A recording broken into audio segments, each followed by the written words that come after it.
Assalamualaikum warahmatullahi wabarakatuh. Alhamdulillah anak-anak, kita jumpa kembali pada pembelajaran kali ini. Anak-anak, sebagaimana biasa ya, kalian yang perlu dipersiapkan sebelum belajar, yang pertama tentu badannya harus bersih. Supaya bersih maka harus mandi. Nah, apakah kalian sudah mandi anak-anak? Kalau belum mandi, nah silakan mandi dulu ya. Mandi yang bersih agar nanti badannya bersih dan sehat. Kalau sudah mandi, anak-anak jangan lupa berpakaian yang rapi karena kalian akan belajar kali ini. Meskipun di rumah, tapi kalian tetap belajar dan tentu tetap semangat belajarnya ya. Dan anak-anak, nah ini yang juga tidak kalah pentingnya. Sudah mandi, bersih, badannya wangi, dan sehat, berpakaian rapi. Nah, yang terakhir, supaya lebih lengkap lagi persiapan belajarnya. Nah, kalau belum makan, makan dulu ya. Atau kalau belum sarapan, silakan sarapan dulu ya. Makan makanan yang bergizi tentunya. Ya. Baik, anak-anak. Sebelum kita belajar, mari kita berdoa terlebih dahulu agar pembelajaran kita nanti menjadi pembelajaran yang bermakna. Ya, mari kita mulai berdoa. Bismillahirrahmanirrahim. Raditu billahi robba wa bil islami dina wa bi muhammadin nabiyya wa rasulah. Rabbi zidni ilma warzuqni fahma. Alhamdulillah kita sudah berdoa, mudah-mudahan dengan berdoa tadi sebagai awal pembelajaran semakin menambah semangat kalian dalam belajar dan semakin lancar pembelajaran kalian pada pagi hari ini. Mari anak-anak kita mulai pembelajarannya. Anak-anak, pembelajaran kita kali ini adalah pembelajaran ketiga ya. Dari pembelajaran tema 3 subtema 2. Ya, yang kita pelajari sekarang anak-anak tentang benda padat. Ya, anak-anak mari kita perhatikan, ini ada bacaan ya. Salah satu wujud benda antara lain adalah padat. Banyak contoh benda padat di sekitarmu. Batu, pensil, kursi merupakan benda padat. Mengapa benda-benda tersebut digolongkan sebagai benda padat? Nah, sekarang kita cari tahu ya. Kita cari tahu sifat benda padat tersebut. Lakukan pengamatan sebagai berikut. Ya, mari anak kita amati, melakukan pengamatan benda-benda sekitar kita ya. Nah, benda-benda sekitar kita itu banyak ya, yang ada di sekitar kalian. Itu misalnya ada meja, ya, ada kursi, terus HP misalnya yang sekarang kalian pegang, alat tulis ya, buku, pensil, penghapus, ya, tepak, ya, atau yang lainnya juga masih banyak ya. Nah, coba sekarang tulislah sifat benda padat berdasarkan pengamatanmu. Nah, tentu selain kalian tadi benda-benda sekitarmu tadi itu coba kalian amati, ya, yang merupakan benda padat, ya, atau kalian cek ya, apakah benda itu termasuk benda padat atau bukan ya. Misalnya pulpen. Nah, ketika kalian pegang pulpen itu, apa yang kalian rasakan? Ya, pulpen itu keras ya. Ukurannya panjang. Ya. Kita bisa merasakan ada permukaan yang kasar ya pada pulpen tersebut. Terus HP. HP yang kita pegang itu yang kita rasakan permukaannya halus ya. Terus juga keras juga ya, keras ya, keras. Terus kalau bentuknya ya kotak begitu ya, dipegang itu enak, nyaman, pas di tangan ya. Terus kalau penghapus sekarang, nah, Coba kalian rasakan antara penghapus dengan pulpen ketika kalian pegang penghapus. Penghapus itu permukaannya halus ya. Kalau pulpen ada permukaan yang kasar. Terus juga kalau kalian pegang itu terasa tidak terasa keras ya penghapus ya, tapi terasa agak lunak ya. Itu penghapus. Nah, apakah penghapus ini termasuk benda padat? Padahal penghapus ini tidak keras ya, lunak. Kalau pulpen jelas itu keras. HP tadi keras. Permukaannya HP halus. Terus pulpen permukaannya agak kasar. Sedangkan penghapus ini permukaannya halus ya. Sebagaimana kalau kita megang HP tadi permukaannya juga halus. Apakah penghapus yang lunak ini termasuk benda padat?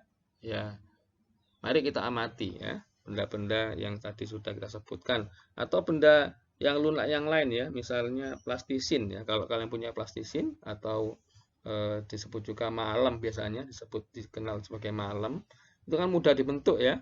Kalian mau bentuk apa saja itu bisa. Mau dibentuk panjang seperti ular misalnya, mau dibentuk kotak seperti HP misalnya, itu bisa. Itu plastisin, dan plastisin ini mudah dibentuk ya, lunak. Apakah plastisin juga termasuk benda padat? Ya, mari kita amati sekarang ya. Dari sifat-sifat yang ada yang kalian tulis tadi, setelah diamati, mari kita lihat ya, kita amati lebih mendalam apakah itu semua termasuk benda padat ya. Baik. Karena dilihat di sini. Mengetahui sifat benda padat, ini ada suatu percobaan. Lakukan secara berkelompok, kumpulkan benda padat di sekitar sekolahmu, alat dan bahan. Ada ember, gelas, kantong plastik. Ini alat-alat dan bahan yang akan digunakan ya. Langkah-langkah percobaannya yang pertama, masukkan benda yang kamu kumpulkan ke dalam ember.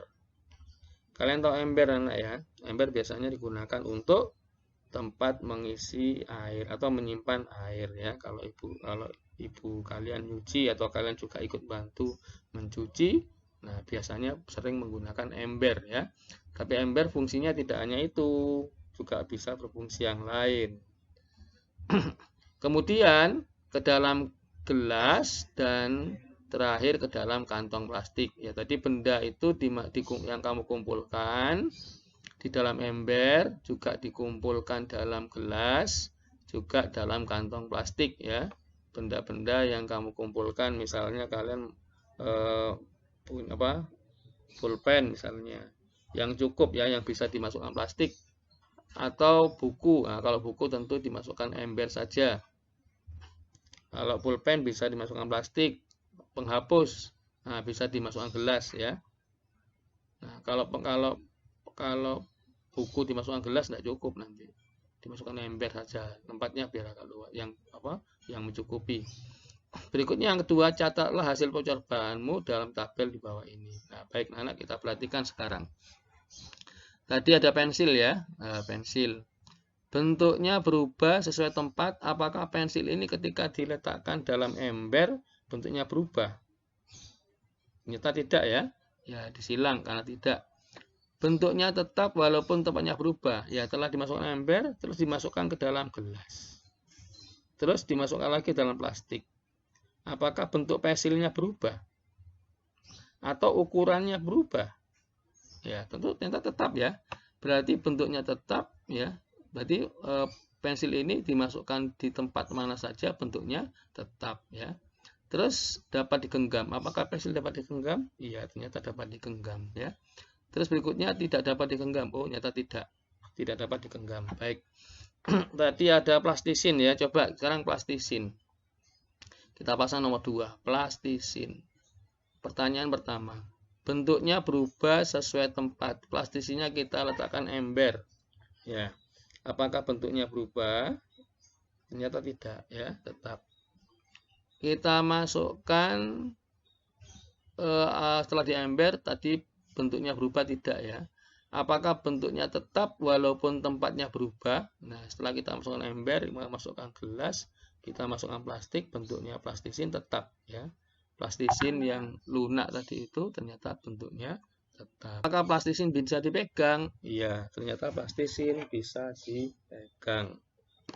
Berikutnya, apakah plastisin tidak dapat digenggam? Tidak. Ternyata plastisin bisa digenggam, ya. Jadi plastisin ternyata sama dengan pensil tadi, ya. Berikutnya apalagi tadi? Buku. Nah, kalau buku nanti aja karena buku tidak bisa masuk ke gelas, ya. Yang lain aja selain buku. Penghapus, ya. Penghapus apakah bentuknya berubah sesuai tempat ketika dimasukkan di mana ember, dimasukkan di gelas dan dimasukkan di plastik? Apakah penghapusnya berubah? Ternyata tidak. Penghapus tidak berubah. Berikutnya, bentuknya tetap walaupun tempatnya berubah.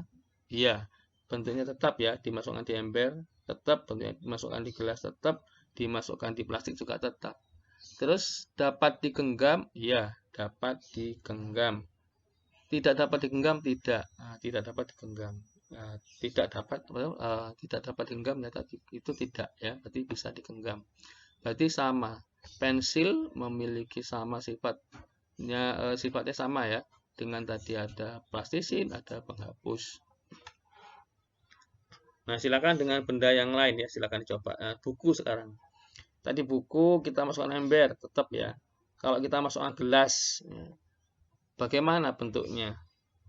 Bukunya itu ternyata masukkan gelas, bukunya harus diubah bentuknya. Digulung dulu biasanya ya. Nah, apakah bentuknya buku berubah? Iya, tapi karena tidak berubah dengan sendirinya ya. Artinya berubah tadi karena kita gulung. Ya, begitu. Jadi karena itu maka buku ini bagaimana kesimpulannya? Bentuknya tidak berubah sebenarnya ya. Tidak berubah karena tadi itu gelasnya kecil, maka buku harus disesuaikan dengan gelas, bukunya digulung dulu. Nah, itu berarti bentuknya itu tidak berubah dengan sendirinya. Maka bentuk buku tadi tetap ya, sesungguhnya bentuk buku tetap ya. Dapat digenggam? Ya, dapat digenggam. Tidak dapat digenggam? Tidak. Berarti buku dapat digenggam. Berarti buku, pensil, plastisin dan penghapus memiliki sifat yang sama. Ya. Itu sifat benda padat anak-anak ya. Bentuknya tetap walaupun tempatnya berubah. Terus yang kedua dapat digenggam. Ya. Ukurannya sekarang. Misalnya ini ditambah tabelnya ya. Satu kolom lagi di sini, ukuran atau volume atau massa benda. Nah, kita cek. Pensil diletakkan di mana ember, diletakkan di gelas, diletakkan di kantong plastik. Apakah ukuran, volumenya, massa bendanya berubah? Ternyata tetap. Ya, berarti benda padat juga punya sifat volume tidak berubah atau ukuran tidak berubah atau volume tidak berubah. Coba benda yang lain, coba kalian cek ya. Nah, kalau sama ya dengan pensil, berarti itu memiliki sifat yang sama dengan pensil, berarti termasuk benda padat, anak-anak ya. Baik, sekarang kita perhatikan di sini. Kamu telah melakukan percobaan, hasil percobaanmu telah diperoleh.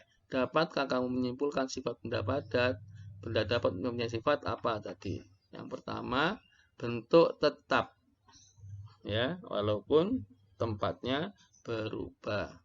Dapat digenggam. Ya, ini. Terus tadi tambah satu tabel lagi tambahannya di sini. Volume atau ukuran atau massa tetap. Itu sifat benda padat ya. Apakah hasil pengamatan sama dengan hasil percobaanmu?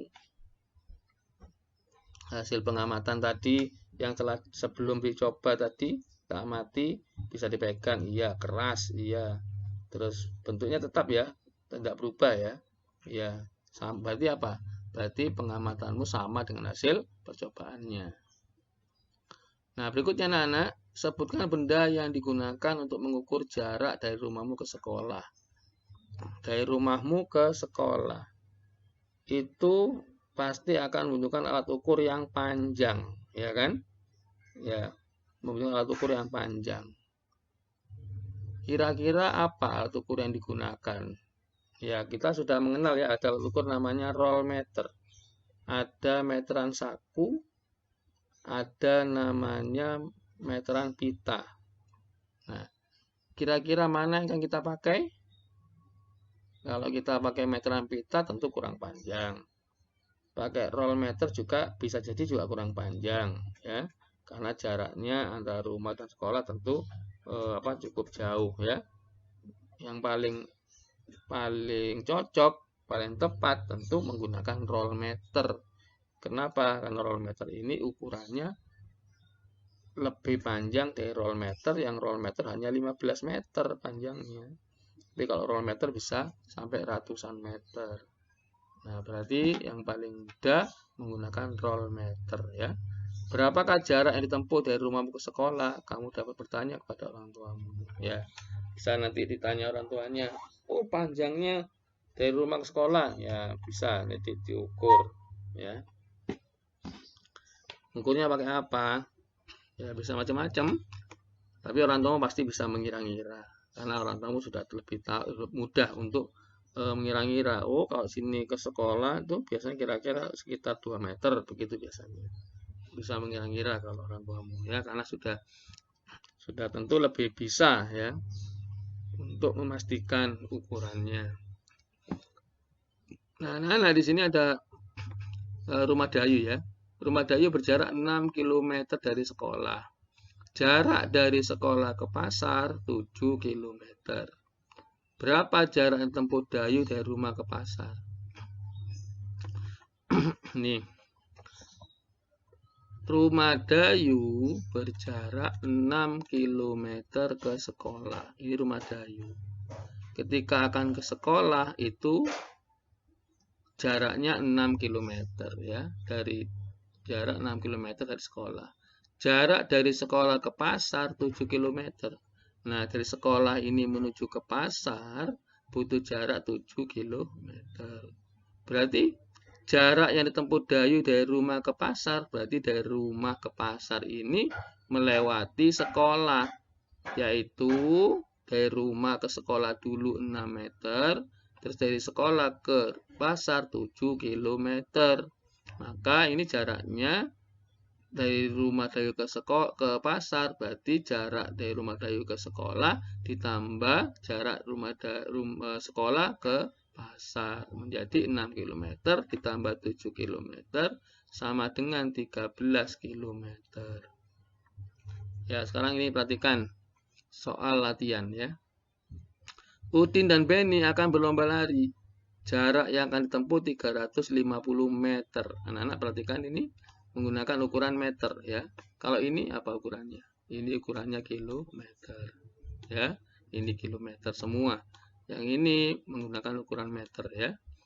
Lomba pun segera dimulai. Saat Udin telah sampai ke garis akhir, Benny baru menempuh 200 meter. Benny sudah menempuh 200 meter.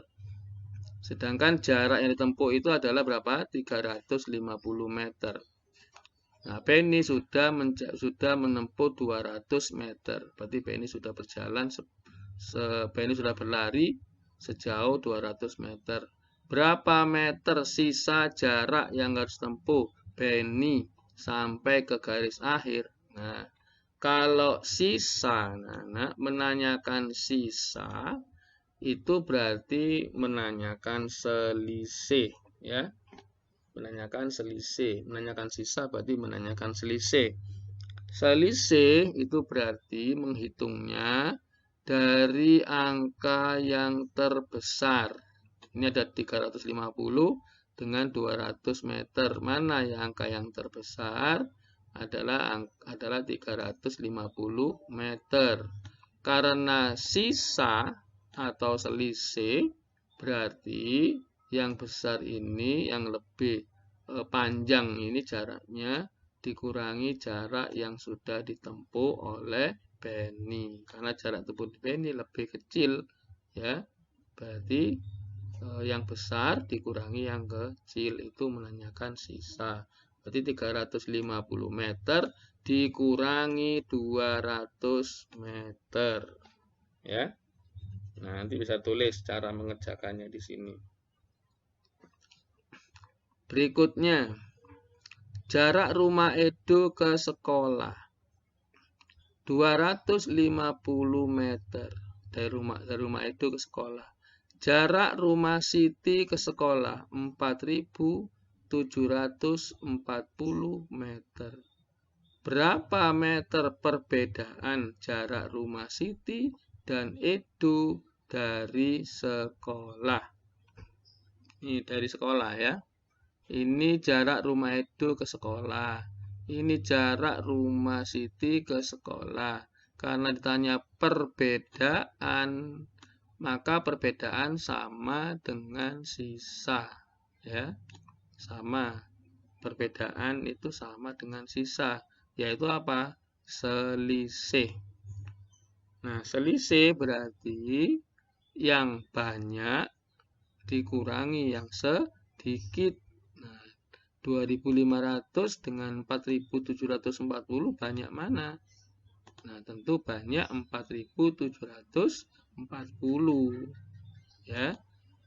Dikurangi 2.500. Gitu. Nah, itu adalah merupakan perbedaan jarak rumah Siti dan Edo dari sekolah. Ya, begitu.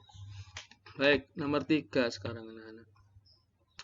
Udin pergi ke sekolah dengan bersepeda. Jarak yang ditempuh Udin dari rumah ke sekolah 3 km. Setelah menempuh jarak 2 km dari rumahnya, ban sepeda Udin bocor. Padahal Udin harus menempuh jarak berapa? 3 km untuk menuju ke sekolah. Tetapi ternyata setelah menempuh 2 km ya, dari rumahnya ke sekolah, itu ban sepeda bocor. Maka akhirnya Udin menuntun sepeda sampai ke sekolah. Berapa kilometer jarak yang ditempuh Udin menuntun sampai ke sekolah? Nah, berarti sisanya ya. Sisa perjalanan, ya kan? Karena Udin sudah berangkat naik sepeda menuju ke sekolah. Ternyata setelah Udin menempuh jarak 2 km, itu bannya bocor. Udin harus berjalan menuju ke sekolah. Berarti Udin melanjutkan sisa perjalanan ke sekolah. Berapa sisanya? Karena sisa berarti yang banyak atau yang lebih besar dikurangi yang sedikit atau yang lebih kecil. Berarti 3 km dikurangi 2 km. Ya. Baik, kita lanjutkan. Nomor 4. Lani dan keluarganya pergi ke Bandung naik bis. Jarak Jakarta ke Bandung 130 km. Bis telah menempuh jarak Jakarta ke Bandung sejauh 50.000 meter. Nah, ini perhatikan. Di sini ukurannya apa? Kilometer. Di sini ukurannya apa? Meter. Ingat pada pembelajaran sebelumnya, antara kilometer dan meter berarti itu bilangan ribuan. Ya. Dari kilometer ke meter bilangan ribuan. Ya. Nah, kalau kilometer ke meter berarti dikalikan 1000. Ya, kalau sebaliknya, kalau dari meter ke kilometer berarti dibagi 1000. Kalau dikali 1000 itu berarti ditambahi 0,3. Nah, kalau dikali 1000 ada tambahan 0,3. Misalnya 5 kilometer diubah ke kilometer. Berarti karena meter ke kilometer berarti dikali 1000. 5 meter ke kilometer berarti kebalik ya. 5 kilometer ke meter ya, kebalik yang tadi Pak Eko salah. Misal 5 kilometer diubah ke meter. Karena itu kilometer menuju meter, berarti dikali 1000. Ya. 5 kilometer diubah ke meter, berarti 5 dikali 1000 menjadi 5000. Kalau dibalik meter ke kilometer itu berarti dibagi, ya. Dari meter ke kilometer berarti dibagi. Karena meter dan ke kilometer itu bilangan ribuan, berarti dibagi 1000. Meter ke kilometer dibagi 1000. Kalau ada 5000 meter diubah ke kilometer, berarti 5000 dibagi 1000. Karena dibagi 1000, maka nolnya dikurangi 3. Ya, kalau dibagi 1000, nolnya dikurangi 3. 5000 itu mempunyai nol sebanyak 3. Karena nolnya dikurangi 3, maka tinggal 5. Berarti 5 kilo. Berarti kalau 5000 meter diubah ke kilometer menjadi 5 kilometer. Ya. Nah, sekarang bagaimana kalau ini 50.000 meter diubah ke kilometer? Ya. Ingat bahwa dari meter ke kilometer itu karena bilangan ribuan, ya, dan dibagi ribuan, berarti dari meter ke kilometer dibagi 1000. Karena dibagi 1000 berarti sama saja dengan nolnya ini hilang 3. Ya. Nah, ini jadi berapa ini? 50.000 meter menjadi berapa kilometer? Menjadi 50 kilometer. Kenapa? Karena nolnya hilang 3. Ya. Jadi kalau begitu, B setelah menempuh jarak dari Jakarta ke Bandung sejauh 50 kilometer. Ya. Nah, sekarang ditanya berapa sisa. Nah, sisa, ingat sisa berarti selisih. Selisih berarti ini kan 50 km, yang ini 130 km. Berarti kalau gitu selisih yang banyak kurangi sedikit, maka 130 km dikurangi 50 km. Ini kenapa ini jadi 50 km? Karena satuannya ini kilometer dan ditanyakan di sini juga kilometer. Maka yang satuannya ini bukan kilometer diubah menjadi kilometer. Ketika ini diubah menjadi kilometer menjadi 50 kilometer. Ya, begitu ya. Baik. Nah, nomor 5 sekarang. Bantulah Siti menentukan jarak dari rumah ke sekolah. Ayo, nanti lihat ya. Di sini ada keterangannya. Sebentar, dilihat dulu yang ini. Rumah Siti ke pasar jaraknya itu 100 meter. Jaraknya rumah Siti ke pasar itu 100 meter.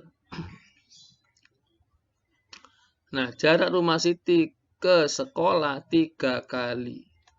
3 kali ya. Dari rumah Siti ke sekolah 3 kali ya. Jarak dari rumah ke pasar. Nah, 3 kali ya. 3 kali jarak dari rumah ke pasar. Berarti ini 3 dikalikan jarak dari rumah ke pasar. Jarak dari pasar ke rumah 100 meter. Nah, ini 100 meter jaraknya. Ya. Karena 3 kali, ya, berarti jarak yang harus ditempuh Siti dari rumah ke sekolah, karena tadi itu jarak dari rumah Siti ke sekolah itu 3 kali jarak dari rumah ke pasar. Jadi jarak rumah Siti ke sekolah ini adalah 3 kali jarak rumah Siti ke pasar. Berarti ini jarak ini dikali 3. Berarti ini nanti hasilnya adalah 3 dikali 100. Begitu ya. Nah, sekarang anak-anak berikutnya, ayo bernyanyi. Apakah suara musik termasuk benda? Nah, ayo. Apakah suara musik termasuk benda? Benda apa bukan ya? Nah, untuk menjawabnya harus tahu sifat-sifat benda, yaitu benda dapat diukur. Terus yang kedua, benda menempati ruangan. Apakah suara musik dapat diukur? Ternyata tidak dapat diukur. Apakah suara musik itu menempati ruangan? Iya, suara musik itu menempati ruangan. Suara apa saja pasti akan menempati ruangan. Ya, suara apa saja pasti menempati ruangan. Tapi apakah benda itu dapat diukur? Ternyata suara musik tidak dapat diukur. Jawabannya tentu saja tidak. Mengapa? Karena suara musik tidak mempunyai massa, ya, atau menempati ruang, volume, ya. Ternyata tidak menempati ruang, ya. Jadi tidak semua ruangan itu bisa diisi dengan musik. Ya, ada ruangan ruangan tertentu ya. Ruangan yang kedap udara. Nah, itu tidak bisa dimasuki musik. Tidak bisa dimasuki suara. Kalau kedap suara, ya, maka suara yang di dalam situ tidak bisa keluar. Jadi jawabannya tidak, anak ya. Alasannya karena musik tidak mempunyai massa, tidak bisa diukur, ya, ataupun menempati ruang atau volume. Jadi musik itu suara, ya, suara tidak memiliki volume. Sekarang mari kita nyanyikan lagu Barisan Musik, ya. Ini lagunya, ya. Lagu ini ciptaan A.T. Mahmud. Nah, bagaimanakah lagunya? Ya, nanti kita nyanyikan bersama-sama. Nah, anak-anak, ini setelah pembelajaran berikutnya ini, ya, pembelajaran berikutnya ini adalah pembelajaran PJOK, ya, yaitu tentang gerakan kuat sama gerakan lemah lembut, ya, seperti SPDB, ya. Tapi ini pembelajaran PJOK. Baik, anak-anak, untuk PJOK nanti diajarkan sama guru PJOK, ya. Nah, nanti untuk musiknya, nah, nanti kita nyanyikan bersama-sama. Baik, anak-anak, saya kira cukup ya pembelajaran kali ini. Mudah-mudahan ini banyak manfaatnya, menambah ilmu bagi kalian. Ini yang kita pelajari adalah bahasa Indonesia, terus juga matematika, dan juga SPDB. Mudah-mudahan kalian mendapatkan ilmu yang bermanfaat. Amin. Assalamualaikum warahmatullahi wabarakatuh.